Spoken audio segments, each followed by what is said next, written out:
All right. Welcome to another episode of Expand Your Brand. Today I'm joined by Joe Calabro. He is the GolfNewsRI CEO and co-founder. He is our boss. He helps us out with the EYB. The EYB is part of the GolfNewsRI network. Joe, welcome to the EYB show. Hey, you guys finally had me on. Thanks so much. I was wondering what I had to do to get on the show. But anyway, no, it's great to be here. I don't know if can provide as good insight as Austin can, but I'll try. I'll try to provide some insight into something. Yeah. But yeah, great to be on, and you guys are doing a great job, obviously. And Golf News is excited to have you guys, and you guys are just going to keep growing and get better. And I gotta help you along the way, of course. We gotta put more, do more things with EYB and just this everything in general. But you guys doing great. It's great to be on, and yeah, happy to be on the podcast. Let's get it Yeah. started. I'm happy to have you on the show. This is super exciting. Austin won't be joining us this week. He's off this week.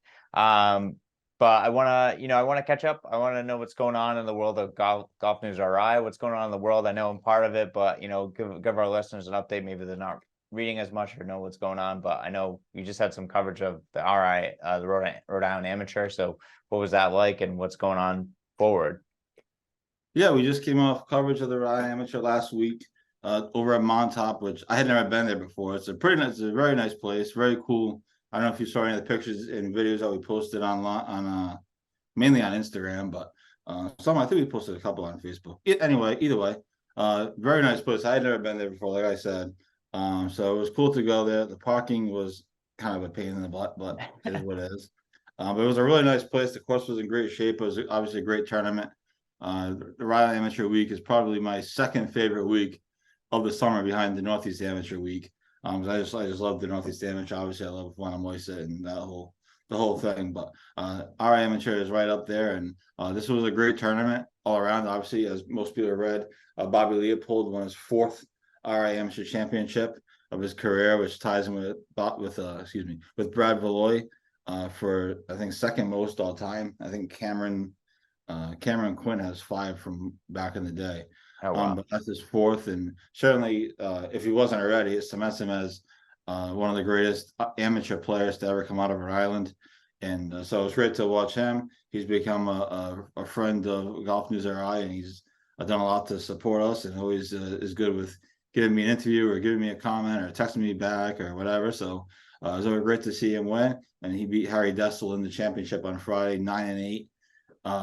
So it was a pretty dominant performance, and Bobby dominated the entire tournament. He didn't play a close match. He won medalist by 5 shots. He was 9 under for 2 days, and then he dominated every match he played basically. So really exciting stuff. I was sad to see Harry lose by that much because he played so well all week. And I was saying to somebody, boy, if this doesn't show you that golf is a cruel game, I'm not sure what will. Harry played so well all week. His putter was on fire. He was draining everything. He had a couple matches that were grinds, but that's the tournament. And he played so well. And then he gets to the championship, and just to get your ass kicked by Bobby Leopold. It's kind of a bad break. I felt like he deserved better. Oops. He deserved a little bit better than that. Not that I'm saying he deserved to win, but I thought he deserved better than that. But he'll be back. He's a great player. He's in college, going to his sophomore year at Lafayette. So he'll definitely be back for sure. The young guns are coming quickly. And these older guys, I joked with Bobby. I said, "You guys are holding off these kids, huh?" And the young guns are coming. But so far, the older group is holding on to their championship. So, but yeah, it was a great tournament. It was a great week, and thanks to everybody for following our coverage on Facebook and Instagram, and obviously on the website as well. But yeah, it was awesome week. Montauk was great. Now we get ready for the next big thing coming up, I guess, is the women's amateur, which is at Kirkbride. So I'm excited for that because I can just roll out of bed and drive down the street. I don't have to drive to Portsmouth. I don't have to drive to, I don't have to take a 50-minute ride.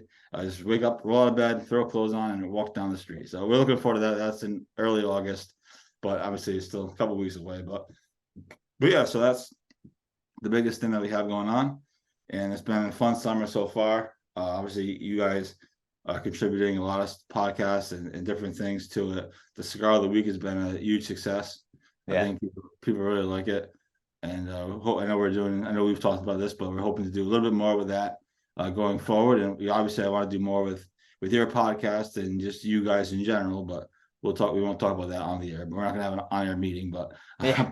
but we'll talk about that over the next couple of days now that this week is significantly slower than last week. So but yeah, things are great. It's been a good summer so far. We're just trying to make things happen, innovate and come up and try new things. And sometimes you throw crap against the wall and see if it works. That's what Yeah, we're yeah. doing. Absolutely. No, that's the way it goes, and that's the way you figure things out going forward. And yeah, we appreciate it, Joe. Yeah, we love being with you guys and working hard here. And yeah, we got to do something. I think we'll discuss it off there, but we got to do something. I think collab with the two podcasts or do something together, a little on course content. It'll be a lot of fun. So yeah, I mean, yeah, Joe, you work really hard. You're one of the hardest working guys in Rhode Island. I know. I seen all the articles you cranked out through the the RIM and covering everything. Bobby had a dominant performance. Actually met Tim Burden. He's a Rhode Island amateur as well too. I met him yesterday playing golf at Fenner Hill.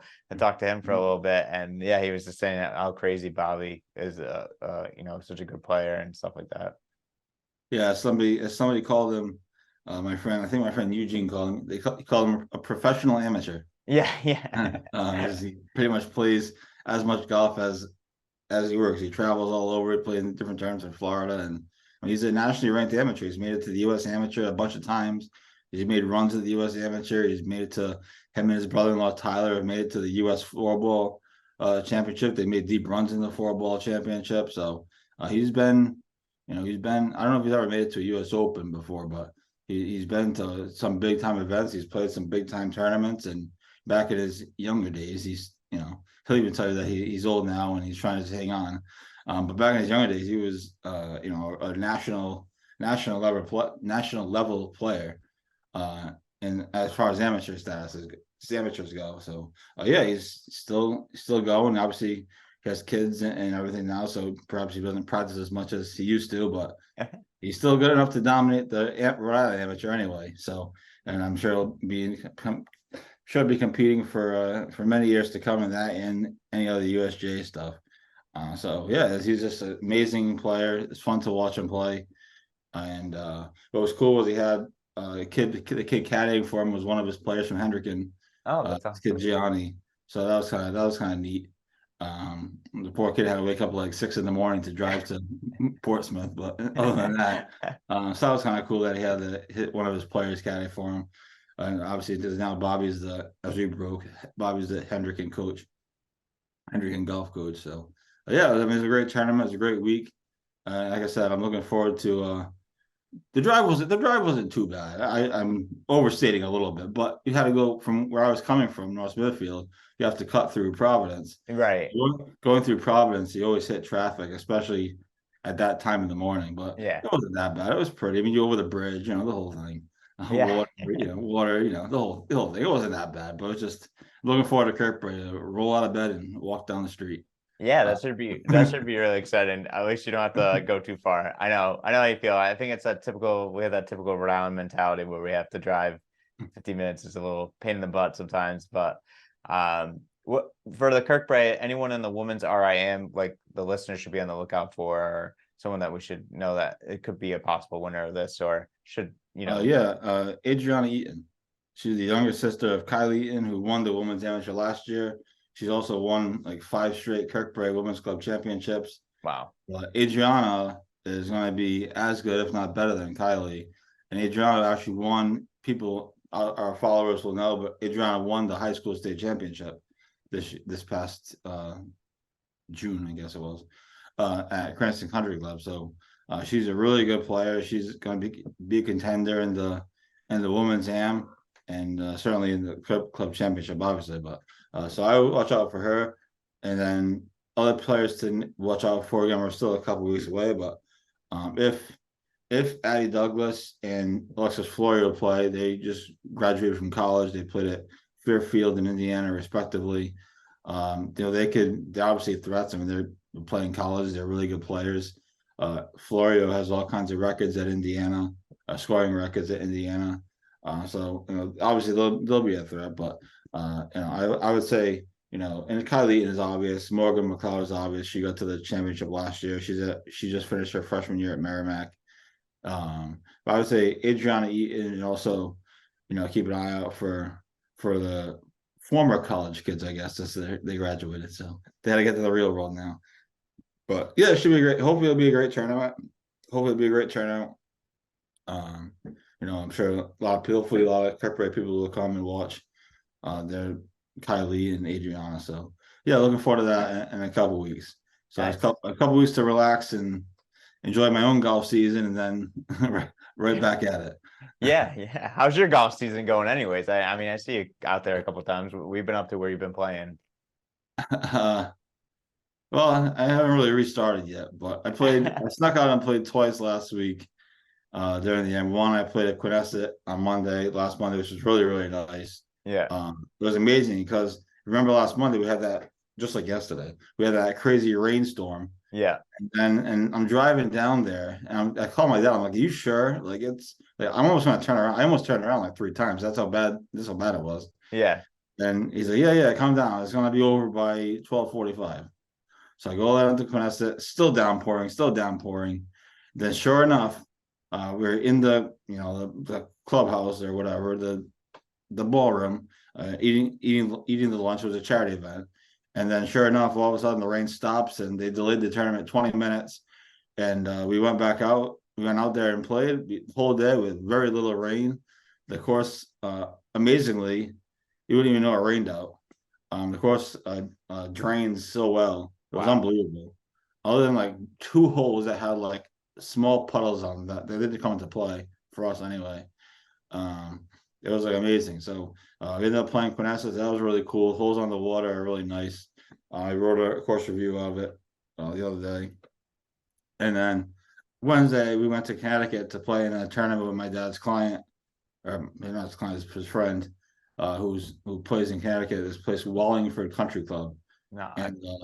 and most places at the turn you get like a drink and like a couple of beers, whatever. Well, in this particular member guest, they had clams on the half shell at the Oh, turn, and they had the guy there shucking them for you, shucking that's them like as you go. that's And so awesome. literally we just stood there for like 10 minutes in between like holes or whatever, and just ate clams on the half with they had all the sauces and all the different stuff. Then obviously we got drinks and stuff too, but so that's always cool. I went last year; it was really fun, and then they had lobster dinner and everything. So yeah, it's pretty cool. I gotta tell the Rhode Island golf courses that this is what you do at the turn. Yeah. Clams on Yeah. the half shell with the guy shucking them right there for you. Like, it's totally fresh, like right straight out of the bucket or whatever. I don't know what you want to call Yeah. it. Yeah. Yeah, it was pretty cool. So I'll post a review of that chart of that course in due time. So yeah, so other than that, I'm just trying to get back into playing a little bit. So yeah, it should be fine. I missed my cut. I missed the Kirkbride Club Championship cut, the net division by 2 shots. So that's Oh, but now I just got to I'll just watch the matches, which for me is just as fun. So I don't yeah. really. I'm not that disappointed, but it's always obviously fun to compete and try to win, and you get a trophy or whatever. But we'll set our sights on other tournaments down the road. But yeah, it's just trying to get back into playing myself. Obviously, it's tough. It's tough. It's like Northeast Amateur, and then like you get a week kind of break, sort of. But I went to the Providence Open at Triggs, and then it's like right after that is the Ride Amateur. So it's like 3 weeks of just like you're not really playing because it's Yeah. important to Cover. it's more important to me to go to these tournaments and cover them because as I tell my wife, I'm a content whore, Yeah. and I need to go get the content, and this is what people want. It's what people want to see, and that's what keeps the website moving. So if I'm playing golf every day, I mean, we can create content, but no one's gonna want to watch it. No Yeah. one's gonna see it. So yeah, so I'm just trying to get back into my season a little bit. Try to play this week a couple of times. Wednesday probably be a practice day, and we'll go from there. Nice. How's your game? You've been playing. You've been sneaking out. Yeah, I I've don't been know getting what out groceries there. coming in from you, but you've been sneaking out. I've been getting out there a couple more times. Yeah, it's gotten, I mean, lucky for you. I mean, you got lucky yesterday with the rain holding up for you where you were. I mean, I played at Fenner yesterday. I got torrential downpour. I feel like I'm still wet from that. I'm like perpetually just soaked from being in the rain. But I mean, we had a lot of fun. I mean, Fenner, no surprise there. The greens still were fast, even though they were wet. And I couldn't even get like a Mhm. read on like I was playing with my cousins and we were like putting. We're like, how can you read this? Like you hit one and then it would Yeah. just keep going. You're like, I don't understand it. But whatever they do at Fenner, like obviously the greens are well trained because they still held up their speed, which is crazy. But yeah, I've been played in a couple tournaments with my dad and my cousins, and those have been a lot of fun. Just trying to just get out there as much as possible. Just my goal right now is I've it's been a little while since I didn't play as much last year. This is the most I played since last year, and my goal is to try to get back in the 90s. So I'm close to breaking that. I shot like 100 yesterday, so getting there. So I'm like couple more. I'm on the road to breaking 100. So that's what I want to do. I want to get back in the mid 90s again, the low 90s where I was shooting originally before I took like a bad hiatus from golf. Yeah. Well, practice. Like 100 in the pouring rain isn't bad. No, it's not. I actually maybe I should play golf more in the pouring rain because I actually played really well yesterday. So I don't know if it's because my mind was on cursing my cousin out for making us go through it and then being just like kept hitting and not focusing on like my shots. So yeah, so my mind was on in a different world, I guess. But yeah, so we'll see how it goes going forward. Usually I don't play Fender very well, so that was also surprising. Yeah, So that crosses your nemesis, right? oh yeah, the greens kill me, and they still killed me yesterday. I was on in two, and I was still putting three. But I mean, I don't even know how you do that sometimes with the way, with like I said, with the rain, you putting through a puddle, it still doesn't slow it down. It made no sense. I was like, this is incredibly does makes zero sense of how this is like working. So the science behind it makes no sense. So whatever they do at Fenner, it's black magic or something like that. They know somebody in the dark arts of making green fast. You have the Harry Potter wizard casting spells on the green, the dark Right, art. yeah, exactly. They're doing something out there. I don't know who it is, they got Harry Potter or Dumbledore or Gandalf or someone like making the greens go wicked fast. But yeah, it was nuts. I never experienced anything like that. Well, at least you're getting out there and playing. Yeah, That's that's good. I'm prepping myself for on-course content. I don't want to embarrass myself too much in front of everyone. Yeah. But all right, well let's cut it to a quick commercial break from Vintage, and then we'll talk about the British Open and coming up and the Scottish Open results. Welcome to Vintage Cigar Lounge, the place where you escape to, not from. The place where your cigar options are limitless. A place where friends come together and bond over the finest cigars and drinks. A place where your selected few can retreat to and enjoy premium cigars, great conversation, and your liquor of choice within the privacy of our private rooms. Looking for a place to escape to? Our doors are always open.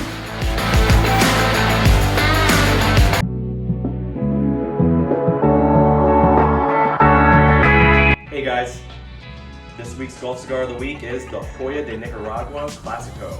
This guy is returning to the shelves after about a 10-year hiatus, only being sold online. You can only get it at select accounts like Vintage.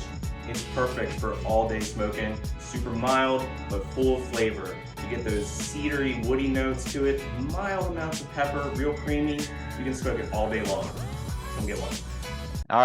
All right, welcome back. Thanks again, Vintage, for everything, and yeah, appreciate you guys. We'll be back in there as soon as possible. I know we've done a couple of Zoom interviews recently, so we'll be back there. But Joe, let's talk about the Rory winning the Scottish Open this past weekend and then leading up to the British Open. What are your thoughts on Rory winning the Scottish Open? I mean, I'm not surprised. I mean, he beat this guy Bob McIntyre, he's not quite a club pro, but he's a little bit more than that. And Rory played well. He buried 17 and 18 coming in. I honestly didn't watch that much of it. It's on way too early for me.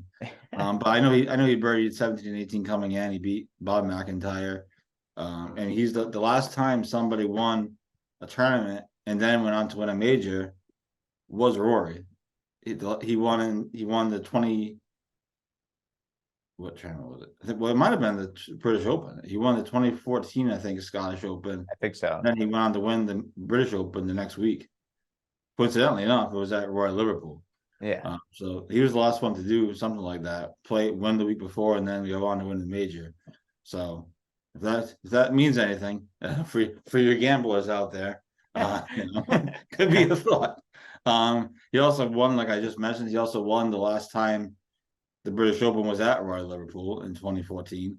So there's that. So things are trending up for him, it seems like. But the British Open is it's probably my least favorite major. Really? Okay.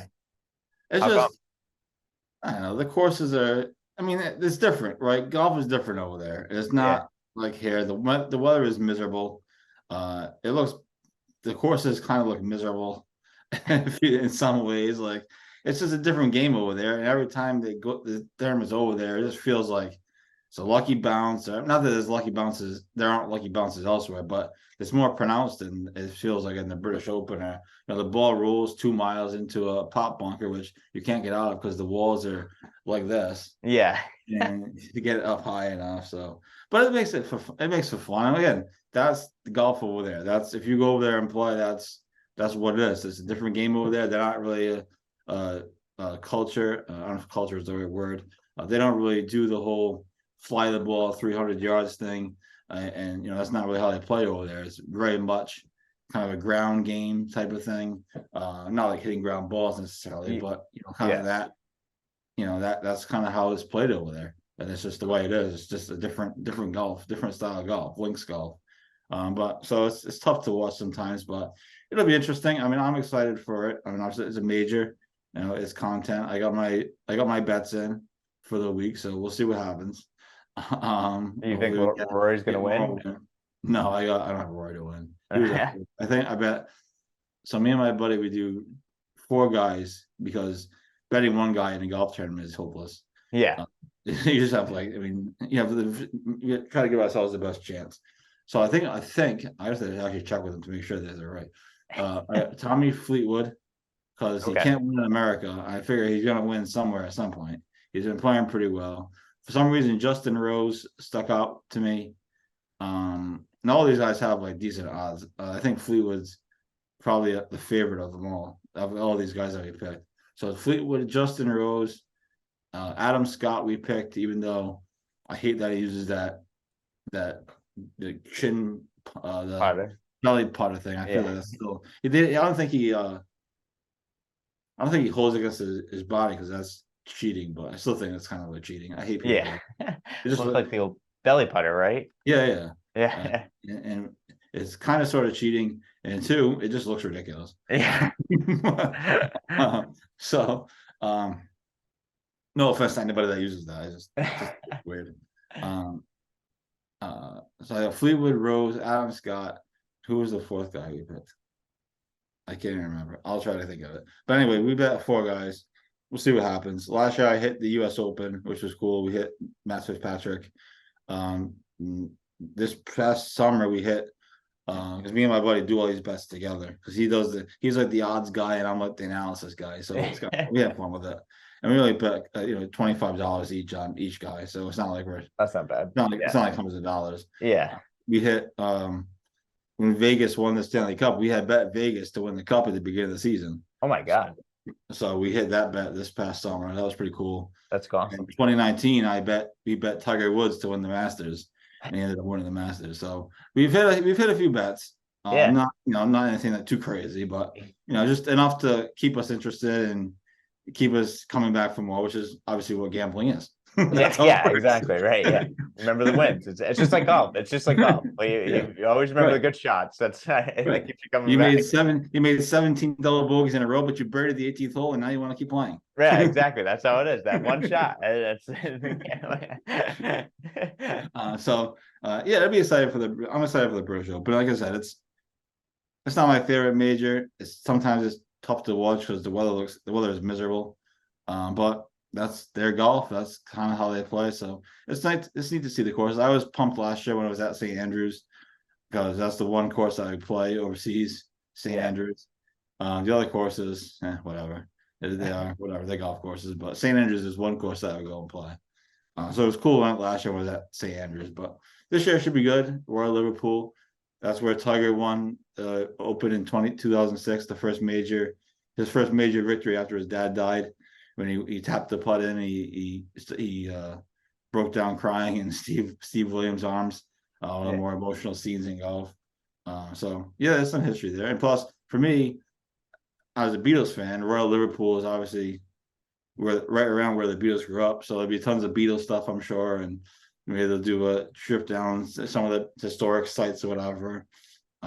So that'll get me excited. I posted that thing on Instagram. I saw that on Monday with the Beatles. So that'll get me excited from a pop culture standpoint. So yeah, it'll be exciting. I don't know if I'll wake up early and watch it on Thursday. Here's the question, Jeff. Do you wake up early? Do you go to bed and wake up early? Or do you just stay up to watch it? Oh, that's a good question. I mean, I'm up early anyways. I'm usually up at like 5. So I'll Right. I'll like get up and probably watch it. Fair enough. And I like never complain when there's golf on during like my work mornings or days or anything like that, because it's like Thursdays are like the best, because especially in the morning, it's like there's something for me to watch like, just gives me something to watch and like in the background or pay attention to. So it's nice especially when it's slow at work. So I'll probably get fired from my job if they hear this one, but but yeah, no, I don't know. Would you stay up all the way to watch it or no? Well, it used to depend on Tiger. It used to depend on when Tiger was teeing off. So if he was teeing off at like 2 a.m., something like that, our time, obviously, I would stay up. But if he was teeing off at like 5 a.m. or 6 a.m. our time, then I would go to bed and just try to wake up early, which sometimes I would, sometimes I wouldn't. You know how these things go. Yeah. Sometimes you get up, sometimes you don't. No, exactly. So now I don't know what I'll do. I'll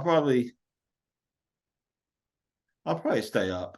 I mean, I won't stay up throughout the night. I'm not going to pull on lighter to watch it. But, I'll probably stay up just to see the opening tee shots. It's always kind of a cool thing. The first shot of the major, So I'll probably try to do that. We'll see how the days go, but and something usually I'm still up working late anyways. So I always say, like, my wife's like, you're like a night owl or whatever. And she's like, we're talking about like eventually having kids. And so she's like, well, when we have kids, you can stay up and I'll go to bed, and then you can go to bed at like 3 and I'll get up. Yeah, that works out perfectly. Because I'm like I'm usually up anyways. Yeah, so it doesn't matter. It's the best time to get work done, because there's nothing breaking happening, generally speaking. Once in a while something crazy will happen, but generally speaking, nothing's crazy happening. You're not getting any emails. No one's really calling you, generally speaking. So it's like you just sit and watch TV and do whatever I got to do and be done. So I'll probably tentatively off stay up, but you never know. You never know these things. Yeah, no, I know. Yeah, I'll definitely get up and watch them early and pay attention to them. I'm excited for it. I mean, like I said, I enjoy just watching golf overall, whether what day it is and what tournament. It's always nice to kind of pay attention to it, especially the majors, because all the big guys are playing in it. So I like to watch Koepka and Fowler and watch Keegan Bradley, obviously, and guys like that. Yeah. So hopefully like to see some of those guys make a run in those tournaments, but we'll see what happens. It should be a lot of fun though. Yeah, I'd love to see Ricky Fowler win. He's been a popular pick. Obviously he's playing as good as he's played in a while now. So yeah, really cool to see him. Brooks is obviously always a threat. He lives for the majors. That's what he like shows up for, basically. Even if you watch the live tournaments, he's barely in contention in the live tournaments most weeks. He shows up for the majors. Live was built for Koepka. You get to play in these tournaments that no one really pays attention to at Live, and then comes into the majors and basically gets to play. So exactly. So hopefully. All you hope for is going into Sunday is that the leaderboard is stacked, and there's a lot of big names on the leaderboard, and it's close. So, Cam Smith is always a threat. He's had his press conference today. He said he's already told his friends that he's bringing the trophy back, and they're going to continue to drink out of it. Oh my God. So he's always obviously a threat, and maybe Rory gets revenge for last year when Cam Smith beat him kind of at the buzzer, and maybe Rory gets revenge this year. Yeah. It would be obviously a great story if Rory wins. He hasn't won a major in a while, and certainly he's gone through tough times, and he's been at the front of the the live thing with the PGA Tour, and then the PGA Tour kind of kicked him in the nuts. Yeah. Oh, I know, big so time. It would be a tremendous storyline, and that's, to be honest, that's why I look for storylines. So give me a great storyline going into Sunday, and I'll be excited. Give me a blowout, and I probably want to watch it. Yeah, That's kind of how it goes. Well, That's kind of how I look at it. hopefully we have a good leaderboard, and maybe hopefully Rory wins. We'll see what happens on this week coming up on Thursday going into Sunday. But there should be a lot of fun. I love, like I said, love watching golf. But Joe, this has been a lot of fun, man. Thanks so much for joining me today. This has been super enjoyable to have you on the show and to talk to you and catch up with you. I know we're gonna have to catch up and do some other stuff together. But this has been a lot of fun. Oh, absolutely. Thanks for having me on anytime. You know, always happy to help you guys out. You guys are doing a great job, and just sort of keep building on all the things that you're doing, and try to add more to it, which we will, and we'll focus on that a little bit more now that kind of the 3 weeks of hell are over. Yeah. Things Which I slowing down love, a little but bit. it's a lot. But yeah, you guys are doing a great job. Thanks for having me on, and thanks to everybody for following along on GolfNewsRI.com. And obviously, thanks to your viewers. And also, one last shout out to our guys at Vintage Cigar. We're going to have to get down there in a couple of weeks and just to go hang out for a day or something. Not a day, but you know what I mean. Just to say hello and everything. So thanks to them for their support. They've been great. And I know we've talked about a couple of content ideas involving them, or at least involving cigars in some way, shape, or form. So we'll definitely look out for that on GolfNewsRI.com, and obviously all of our social media platforms. Yeah. Thanks a lot, Joe. Have a good one. Thanks, Jeff.